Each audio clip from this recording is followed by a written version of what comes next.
ان الحمد للہ نحمده ونستعینه ونستغفره ونعوذ باللہ من شرور انفسنا ومن سیئات اعمالنا من يهده اللہ فلا مضل له ومن يضلله فلا هادی له واشهد ان لا الہ الا اللہ وحدہ لا شریک له واشهد ان محمدا عبده ورسوله اما بعد فإن خير الحديث كتاب الله وخير الهدي هدي محمد صلى الله عليه وسلم وشر الأمور محدثاتها وكل محدثة بدعة وكل بدعة ضلالة وكل ضلالة في النار.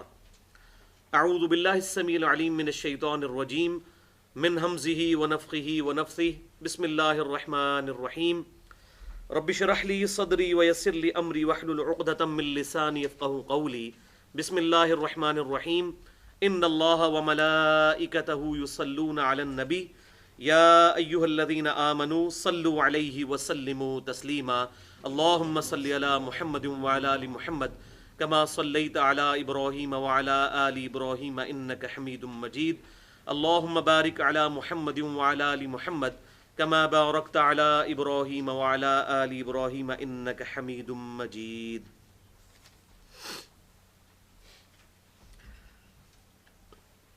الحمدللہ آج 22 فروری 2014 کو ہفتے کے دن ہماری یہ قرآن کلاس نمبر 123 سورۃ الاعراف کے اس اہم مقام پر پہنچی ہے، یعنی سورۃ الاعراف آیت نمبر 200 سے لے کر 202 تک، کہ جس کے کانٹیکسٹ میں انشاءاللہ تعالی ہم ایک اہم ترین موضوع کو ڈسکس کریں گے، اور وہ موضوع ہے شیطانی وسوسے اور ان کا علاج. اور اس میں انشاءاللہ تعالی میری کوشش ہوگی کہ جو آج کل کے ماڈرن وسوسے خصوصاً ہمارے پڑھے لکھے طبقے کے اندر ایتھیسٹ منکرین خدا جو ہیں، دہریہ قسم کے لوگ وہ پھیلانے کی کوشش کر رہے ہیں، ان کو بھی ایڈریس کیا جائے. اور اس وقت دنیا میں لیڈنگ ایتھیسٹ جو ہے رچرڈ ڈانکنس، اس نے کتاب لکھی ہے دا گاڈ ڈیلوژن. ڈیلوژن کہتے ہیں فریب دیا گیا نظریہ. تو اس نے یہ دعویٰ کیا ہے کہ یہ کائنات کسی گاڈ نے بنائی، کسی الہ نے بنائی. یہ ایک فریب دیا گیا نظریہ ہے جو آباء و اجداد کی ریت سے چلتا آ رہا ہے. اور اس کا یہ دعویٰ ہے کہ جو شخص یہ کتاب ایک دفعہ پڑھ لے گا تو جب وہ کتاب اپنی دراز میں رکھے گا تو ساتھ اللہ کو بھی دراز میں رکھ دے گا، وَلِعَاذُ بِاللَّهِ تعالی. تو انشاءاللہ اس کے بھی وسوسے جو ہیں، اس کی طرف سے جو بہت بڑا ایک وسوسہ اٹھایا گیا کہ اگر یہ کائنات اللہ نے پیدا کی ہے تو اللہ کو پھر کس نے پیدا کیا ہے. اسی طریقے سے اور وسوسے بھی عوام میں پروپیگیٹ کیے گئے کہ کیا اللہ تعالیٰ اس بات پر قادر ہے کہ اپنے ساتھ کا کوئی اور الہ بنا لے، یا اللہ تعالیٰ اس بات پر قادر ہے کہ کوئی ایک ایسا پتھر بنائے جسے خود نہ اٹھا سکے. تو اس قسم کے جو سوالات ہیں ان کو کس طریقے سے ایڈریس کرنا ہے انشاءاللہ وہ بھی ہم اس ڈسکشن میں جو ہے اس کو ڈسکس کریں گے. بھائیو، اس طرح کے جو سوالات ہیں عموماً ہمارا جو پڑھا لکھا طبقہ ہے، جو ینگسٹرز ہیں، ان کے دلوں میں ایسے وسوسے آتے ہیں، اور یہ انسان کا ایک حق ہے کہ اس کے ذہن میں ایسی بات آتی ہے تو اس کا لاجیکل آنسر دیا جائے، کیونکہ قرآن پاک ہی وہ واحد کتاب ہے اس روئے ارض پر جو یہ کہتی ہے کہ بغیر دلیل کے کسی بات کو قبول نہ کیا جائے. وَلَا تَقْفُ مَا لَيْسَ لَكَ بِهِ عِلْمٌ إِنَّ السَّمْعَ وَالْبَصَرَ وَالْفُؤَادَ كُلُّ أُولَٰئِكَ كَانَ عَنْهُ مَسْئُولًا. اے انسان، کسی ایسی چیز کی پیروی اس وقت تک مت کر کہ جس کے بارے میں جب تک تجھے ڈیفینیٹ علم حاصل نہ ہو جائے. بے شک آنکھ، کان اور عقل، ان کے بارے میں پوچھا جائے گا کہ ان کو استعمال کر کے حق بات حاصل کرنے کی کوشش کیوں نہیں کی. لیکن ہمارے جب پڑھے لکھے لوگ علماء سے جا کر سوال کرتے ہیں تو علماء تو ان کو پہلے کہتے ہیں جی آپ کلمہ پڑھیں، آپ تو کافر ہو چکے ہیں. اور پھر علماء کی کیپیبلٹی بھی اتنی نہیں ہوتی کہ ان کے سوالات کو سمجھ کر ان کو جواب دے سکیں. یہ بہت بڑا المیہ ہے، الا ماشاء اللہ. بھائیو، ہماری یہ گفتگو ہماری ویب سائٹ ahlsunnatpak.com پر مسئلہ نمبر 83 کے نام سے اپلوڈ ہوگی، اور اس کا عنوان ہوگا مسئلہ نمبر 83، شیطانی وسوسوں کا علاج اور ہو کریٹڈ گاڈ، کس نے اللہ کو پیدا کیا. تو یہ ہمارا جو لیکچر ہے وہ ہمارا جو یوٹیوب کا چینل ہے 720085، اس کے علاوہ میرے نام کے اوپر بھی ایک چینل بنا ہوا ہے انجینئر محمد علی مرزا، اور tune.pk پہ بھی اب الحمدللہ ہمارے سارے لیکچرز اپلوڈ ہو چکے ہیں، انجینئر محمد علی مرزا tune.pk پہ بھی، کیونکہ پاکستان میں یہ پراکسی وغیرہ کا چکر تھا، یوٹیوب نہیں کھلتی تھی، تو tune.pk پہ بھی الحمدللہ ہم نے ایک اپنا چینل بنایا ہے. آج کے درس کے حوالے سے جس کے کوئی سوالات ہوں گے تو وہ لیکچر کے اینڈ پہ انشاءاللہ تعالی ہم ڈسکس کریں گے. لیکچر کے دوران کسی کو سوال کرنے کی اجازت نہیں ہوگی تاکہ ہماری گفتگو کا ڈیکورم ڈسٹرب نہ ہو. اور اس کے بعد بھی اگر کسی نے کوئی سوال کرنا ہو تو میرا ای میل ایڈریس ہے mirza_95@yahoo.com، اس پہ سوال کیا جا سکتا ہے. اب اللہ کا نام لے کر آج کی گفتگو شروع کرتے ہیں. آپ کو ایک ریفرنس پیج مل چکا ہے جس پہ سورۃ الاعراف کی آیت نمبر 202 سے لے کر 200 سے لے کر 202 تک پرنٹ ہے، اور پھر 5 کراس ریفرنس کے طور پر بھی مختلف جگہ سے آیات درج کیے ہوئی ہیں. ہمارا آج کا لیکچر 3 حصوں پر مشتمل ہوگا. 2 حصے انشاءاللہ آج ڈسکس کریں گے اور تیسرا حصہ انشاءاللہ اگلی دفعہ. پہلا حصہ ہم قرآن پاک سے جو شیطانی وسوسے ہیں ان کے بارے میں، قرآن پاک کی تعلیمات کیا ہیں ان کو ڈسکس کریں گے، اور اسی کانٹیکسٹ میں یہ پیج آپ کے ہاتھوں میں ہے. اور پورشن نمبر 2 میں 17 صحیح الاسناد احادیث کی روشنی میں شیطانی وسوسوں کا علاج کیسے کیا جائے اس کو سمجھنے کی کوشش کریں گے. اور انشاءاللہ پورشن نمبر 3 میں ہم جو ماڈرن ایج کے وسوسے ہیں ان کو انشاءاللہ ڈسکس کریں گے اور دور کرنے کی اللہ کے فضل سے کوشش کریں گے. تو یہ پیج نکال لیجئے. اعوذ باللہ من الشیطان الرجیم، بسم اللہ الرحمن الرحیم. سورۃ الاعراف آیت نمبر 200 سے لے کر 202 تک. وَإِمَّا يَنزَغَنَّكَ مِنَ الشَّيْطَانِ نَزْغٌ، اور اے محبوب صلی اللہ علیہ وسلم جب کبھی بھی پہنچے تمہیں شیطان کی طرف سے کوئی وسوسہ، فَاسْتَعِذْ بِاللَّهِ، پس اللہ کی پناہ حاصل کر لو. اِنَّهُ سَمِيعٌ عَلِيمٌ، بے شک وہی سننے والا اور علم رکھنے والا ہے. تو آپ صلی اللہ علیہ وسلم کو خطاب فرما کر پوری امت کو بیسیکلی یہ ایڈریس کیا جا رہا ہے کہ جب کبھی بھی تمہیں شیطان کی طرف سے کوئی وسوسہ پہنچے تو فوراً اللہ کی پناہ حاصل کرو. جیسے دنیا میں بھی اگر کسی کتے کے شر سے بچنا ہو تو اس کتے کے مالک کی پناہ لینی ہوتی ہے. تو یہ شیطان بھی اللہ تعالیٰ کی طرف سے آزمائش کے طور پر چھوڑا ہوا ایک کتا ہے. اس کے شر سے بچنے کے لیے اس کے مالک یعنی اللہ تعالیٰ کی پناہ لینی ہوگی. ان الذین اتقوا، بے شک وہ لوگ جو کہ تقوی اختیار کرنے والے ہیں، اذا مسہم طائف من الشیطان، جب انہیں چھو لیتا ہے کوئی شیطانی خیال، تذکروا، تو وہ فوراً اللہ کو یاد کرتے ہیں. فاذا هم مبصرون، اور یوں ذکر کرنے سے ان کی آنکھیں فوراً کھل جاتی ہیں، وہ اپنی اصلی حالت میں صحیح فریم آف ریفرنس میں واپس آ جاتے ہیں. اور سائملٹینیس کنٹراسٹ کیا ہے؟ یہ تو ایمان والوں کی حالت ہے. اور منافقین اور بےایمانوں کی کیا حالت ہے؟ وَإِخْوَانُهُمْ يَمُدُّونَهُمْ فِي الْغَيِّ، اور جو شیطانوں کے بھائی ہیں، شیطان ان کو گھسیٹ کر لے جاتے ہیں گمراہی کی طرف. ثُمَّ لَا يُقْصِرُونَ، پھر کوئی کسر نہیں چھوڑتے. یہ کسر کا لفظ پنجابی میں بھی استعمال ہوتا ہے، یہ عربی سے آیا ہے. پھر شیطان اس کی گمراہی میں کوئی کسر نہیں چھوڑتا. اور یہ ایسے لوگ کون ہوتے ہیں جو خود شیطان کو اپنا ولی اور مددگار اور دوست مان لیتے ہیں. وہ آگے آیات آ رہی ہیں. تو یہ تھیں جناب 3 آیات سورۃ الاعراف آیت نمبر 200 سے لے کر 202 تک. اور انہی کی تفسیر میں سب سے پہلے ہم قرآن پاک سے 5 ریفرنسز لیتے ہیں جو اسی پیپر کے اوپر درج ہیں. ریفرنس نمبر 1 سورۃ النحل کی آیت نمبر 98 سے لے کر 100 تک. بسم اللہ الرحمن الرحیم.